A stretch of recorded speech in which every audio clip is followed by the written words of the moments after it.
इस कहानी का नाम है रात की चौकीदार। एक समय की बात है। एक छोटे से शहर में राहुल नाम का लड़का रहता था। राहुल 24 साल का था। पढ़ाई पूरी करने के बाद उसे एक अच्छी नौकरी की तलाश थी। उसकी जिंदगी बहुत सामान्य थी। सुबह उठता, नौकरी के लिए आवेदन करना, दोस्तों से बात करना और शाम को परिवार के साथ खाना खाना। उसे पैसों की जरूरत थी क्योंकि घर की हालात ठीक नहीं थी। एक दिन राहुल को इंटरनेट पर एक जॉब का ऐड दिखा। लिखा था पुरानी फैक्ट्री में नाइट गार्ड की जरूरत, अच्छी सैलरी, रहने की जगह फ्री और तुरंत ज्वाइनिंग। फैक्ट्री शहर से थोड़ी दूर जंगल के किनारे पर थी। नाम था ओल्ड स्टील मिल। बहुत सालों से बंद पड़ी थी, लेकिन अब कोई नया मालिक इसे दोबारा शुरू करना चाहता था। सैलरी बहुत अच्छी थी, इसीलिए राहुल ने बिना ज़्यादा सोचे आवेदन कर दिया। 2 दिन बाद फोन आया। आवाज़ बूढ़ी और धीमी थी। राहुल जी, आप कल रात से ज्वाइन कर सकते हैं। बस रात के 8 बजे से सुबह के 6 बजे तक फैक्ट्री के मुख्य गेट और अंदर के हिस्सों की रखवाली करनी है और कोई काम नहीं। राहुल खुश हो गया। उसने घर वालों को बताया कि अच्छी नौकरी मिल गई है। माँ ने डरते हुए कहा, बेटा वो फैक्ट्री तो बहुत पुरानी है, लोग कहते हैं वहाँ कुछ अजीब होता है। लेकिन राहुल ने हंसकर टाल दिया। माँ, ये पुरानी बातें हैं, अब पैसे कमाने का समय है। अगली रात राहुल अपनी छोटी सी बाइक लेकर फैक्ट्री पहुंचा। बाहर बड़ा सा लोहे का गेट था, जंग लगा हुआ। गेट के पास एक छोटा सा कमरा था जहां पुराना गार्ड बैठा था। उसने राहुल को चाबी दी और कहा, बेटा अंदर मत जाना ज़्यादा, बस बाहर गेट पर नज़र रखना। अगर कुछ आवाज़ आए तो इग्नोर करना। राहुल ने सोचा बूढ़ा डरपोक है।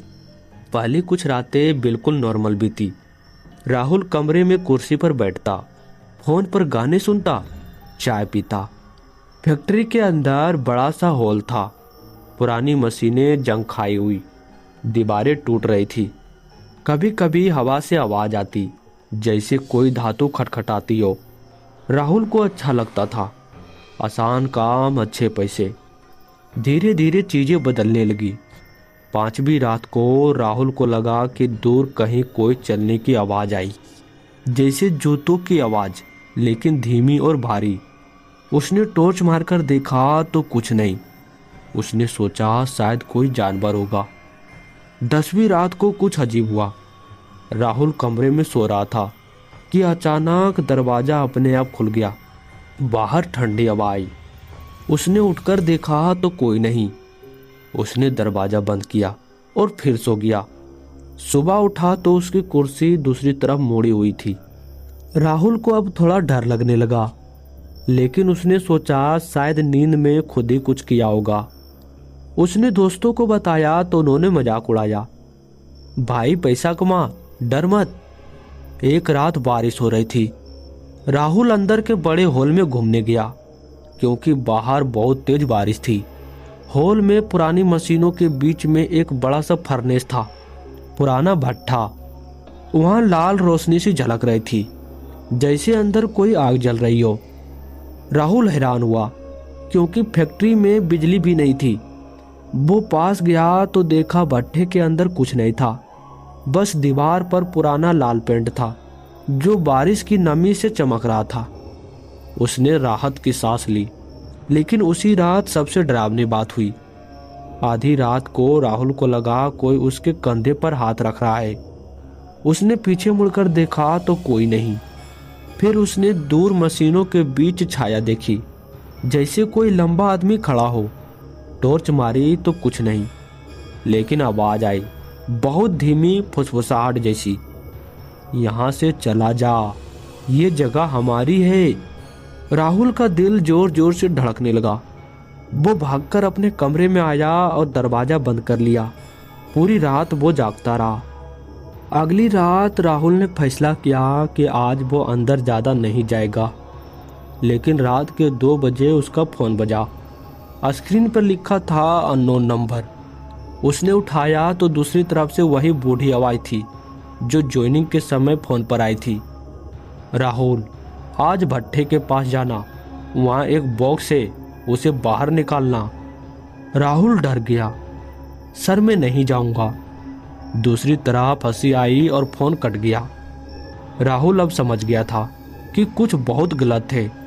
उसने इंटरनेट पर सर्च किया तो पता चला कि 30 साल पहले इस फैक्ट्री में बड़ा हादसा हुआ था। रात के शिफ्ट में आग लग गई थी और 12 मजदूर भट्टे में जलकर मर गए थे। फैक्ट्री बंद हो गई, लेकिन लोग कहते हैं कि उन मजदूरों की आत्मा अभी भी वहां भटकती है और नाइट गार्ड को परेशान करती है। कई गार्ड भाग चुके थे। राहुल ने तुरंत बैग उठाया और भागने की सोचा, लेकिन जैसे ही वो गेट खोलने गया सारी लाइटें जल उठी। लाल लाइटें, पूरी फैक्ट्री लाल हो गई और दूर भट्टे से आवाज आने लगी, चीखने की, रोने की, मदद मांगने की।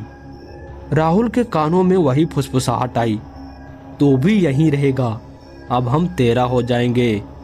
राहुल चीखता हुआ बाहर भागा, पर गेट बंद था। लेकिन उसने पूरी ताकत से धक्का मारा और किसी तरह बाहर निकला। बाइक स्टार्ट की और भागा। पीछे मुड़कर देखा तो फैक्ट्री की सारी लाइटें बुझ गई थी, बस भट्टे से लाल धुआं उठ रहा था। राहुल घर पहुंचा तो वो बुखार से तड़प रहा था।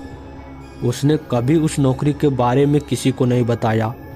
आज भी वो दिन में काम करता है और रात को कभी अकेले बाहर नहीं निकलता। लोग कहते हैं कि उस पुरानी स्टील मिल में आज भी नाइट गार्ड की भर्ती का ऐड आता है, लेकिन कोई जाता नहीं। दोस्तों, ये थी रात की चौकीदार की कहानी। अगर पसंद आई हो तो कमेंट में जरूर बताना। तब तक के लिए गुड लक।